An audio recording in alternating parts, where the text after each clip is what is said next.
Standby, kamera ready, sound ready, 3, 2, 1, action. Assalamualaikum warahmatullahi wabarakatuh. Perkenalkan, nama saya Angga Juli Al-Alamin. Saya mahasiswa IAI Nusantara Asidikia semester 4. Oke, di kesempatan kali ini saya akan menjelaskan tentang pengorganisasian kurikulum dengan MK Manajemen Kurikulum. Oke, untuk poin yang pertama yang akan saya jelaskan yaitu tentang pengertian pengorganisasian kurikulum. Oke, pengorganisasian kurikulum adalah proses mengatur dan menyusun sebagai unsur kurikulum agar dapat dilaksanakan secara terarah, teratur, efektif, dan efisien. Secara sederhana, pengorganisasian kurikulum yaitu mengatur apa yang diajarkan dan siapa yang melaksanakan, kapan dilaksanakan, dan bagaimana semua unsur tersebut saling bekerja sama agar dapat efektif dan efisien. Tentunya pengorganisasian kurikulum itu dapat dilihat dari dua sisi. Sisi yang pertama yaitu akademik. Akademik yaitu mengatur mata pelajaran, materi, pengalaman belajar, dan kegiatan pembelajaran. Yang kedua, manajerial. Manajerial yaitu adalah mengatur bagaimana tugas, wewenang, tanggung jawab, SDM, serta koordinasi dalam pelaksanaan kurikulum. Oke, poin yang kedua yaitu adalah tujuan pengorganisasian kurikulum. Pengorganisasian kurikulum yaitu adalah bertujuan agar pelaksanaan suatu pendidikan itu dapat berjalan secara teratur dan tujuan pendidikan dapat tercapai sesuai keinginan masing-masing. Untuk beberapa tujuan utamanya dalam suatu pengorganisasian kurikulum, itu salah satunya yaitu yang pertama adalah memperjelas pembagian tugas dan tanggung jawab suatu pekerja ataupun guru pendidik. Dan yang kedua yaitu adalah menghindari tumpang tindih pekerjaan. Dan yang ketiga yaitu adalah mengatur mata pelajaran dan materi secara sistematis. Dan yang keempat yaitu adalah menciptakan koordinasi antara pemimpin, guru, tenaga kependidikan sampai ke siswa. Dan yang kelima yaitu adalah menggunakan sumber daya secara sistematis dan efisien. Dan yang keenam yaitu adalah mempermudah pelaksanaan dan evaluasi kurikulum. Dan yang terakhir, yang ketujuh yaitu adalah mengintegrasikan nilai-nilai Islam dalam proses pendidikan. Nah, salah satu berikut adalah beberapa tujuan pengorganisasian kurikulum dalam pendidikan yang dapat diterapkan di sekolah-sekolah dimanapun berada. Oke, lanjut poin yang ketiga yaitu adalah prinsip pengorganisasian kurikulum. Nah, pengorganisasian kurikulum yaitu perlu memperhatikan beberapa prinsip agar suatu pendidikan atau lembaga yang lainnya agar dapat terarah ataupun teratur dan efisien. Berikut beberapa prinsip pengorganisasian kurikulum. Yang pertama adalah relevansi. Apa itu relevansi? Yaitu adalah sesuatu kebutuhan peserta didik dan masyarakat. Dan yang kedua adalah efektivitas. Apa itu efektivitas? Yaitu adalah mampu mencapai tujuan pendidikan. Dan yang ketiga yaitu adalah efisiensi, yaitu adalah menggunakan waktu, tenaga, biaya, dan sarana secara tepat. Dan yang keempat yaitu adalah kontinuitas.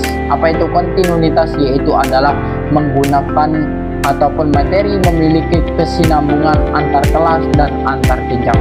Dan selanjutnya yang kelima yaitu adalah fleksibilitas. Apa itu fleksibilitas? Yaitu adalah dapat menyesuaikan perkembangan dan kebutuhan. Dan yang keenam yaitu adalah integritas. Integritas itu yaitu adalah berbagai mata pelajaran saling berhubungan.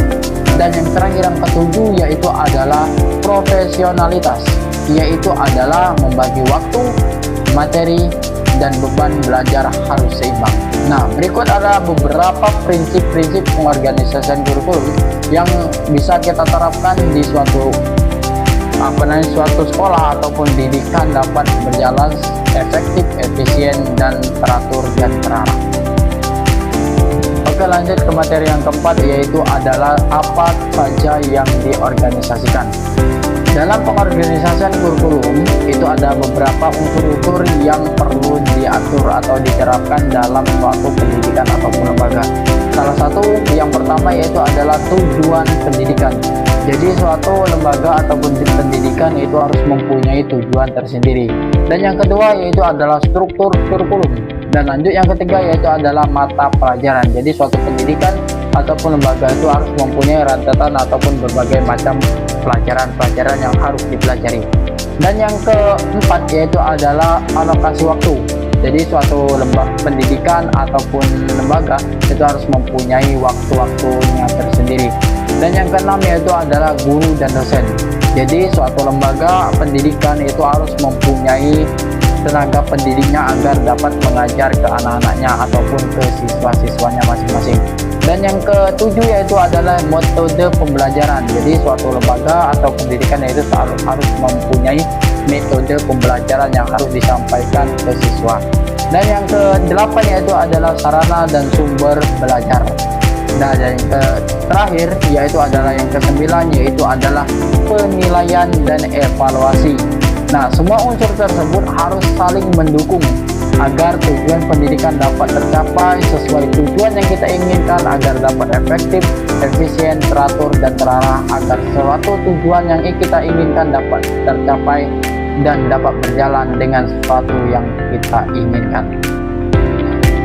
Oke, lanjut ke poin yang kelima yaitu adalah bentuk-bentuk organisasi kurikulum. Nah, ini ada beberapa bentuk-bentuk organisasi kurikulum, yaitu adalah kurikulum disusun berdasarkan mata pelajaran yang berdiri sendiri. Seperti contoh, ini ada fikih, akidah akhlak, IPS, Al-Quran hadis, matematika, dan bahasa Arab. Yaitu kelebihan itu yaitu mudah disusun, dilaksanakan, dan dievaluasi secara bersama. Dan kekurangannya yaitu adalah hubungan antar ilmu kurang terlihat. Oke, ke materi yang keenam yaitu adalah pengorganisasian kurikulum dari sisi manajemen. Pengorganisasian kurikulum juga berarti mengatur siapa melakukan apa. Secara sederhana, pengorganisasian kurikulum dari sisi manajemen itu terbagi menjadi 5 buah. Yang pertama yaitu adalah pimpinan lembaga, yaitu menentukan kebijakan. Dan yang kedua yaitu adalah bidang kurikulum, yaitu adalah mengkoordinasikan kurikulum. Dan yang poin yang ketiga yaitu adalah tim pengembang kurikulum, yaitu merancang dan mengembangkan kurikulum. Dan yang keempat yaitu adalah guru dan dosen, yaitu melaksanakan pembelajaran. Dan yang terakhir yang kelima yaitu adalah peserta didik, tugasnya yaitu mengikuti proses pembelajaran. Kuncinya adalah bagian tugas yang jelas dan koordinasi yang baik dapat menyesuaikan pengorganisasian kurikulum sesuai yang kita inginkan. Dan yang materi yang ketujuh yaitu adalah tahapan pengorganisasian kurikulum.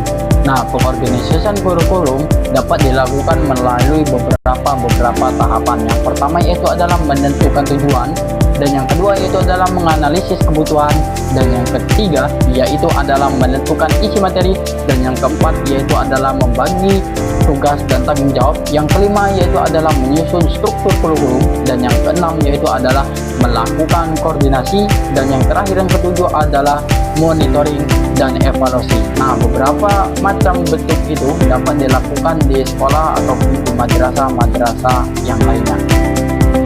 Oke, lanjut ke materi yang ke-8 yaitu adalah pengorganisasian kurikulum pendidikan Islam. Pada lembaga suatu pendidikan Islam, kurikulum tidak hanya diarahkan pada keterampilan akademik, namun kurikulum juga harus membentuk peserta didik yang memiliki yang pertama yaitu adalah iman, yang kedua ilmu pengetahuan, yang ketiga akhlak, yang keempat yaitu adalah keterampilan, dan yang kelima yaitu adalah profesionalitas. Nah, karena itu salah satu prinsip penting dalam pengorganisasian kurikulum pendidikan Islam adalah integrasi ilmu, agama, dan ilmu umum. Contohnya, lembaga pendidikan Islam hanya mengajarkan Al-Quran, hadis, akhlak, ataupun ilmu fikih, tapi juga ilmu pengetahuan, teknologi, bahasa, keterampilan, kepemimpinan, dan kewirausahaan yang dapat diarahkan oleh nilai-nilai Islam, agar suatu peserta didik itu tidak kaget dengan keadaan yang dunia yang akan dihadapinya nanti.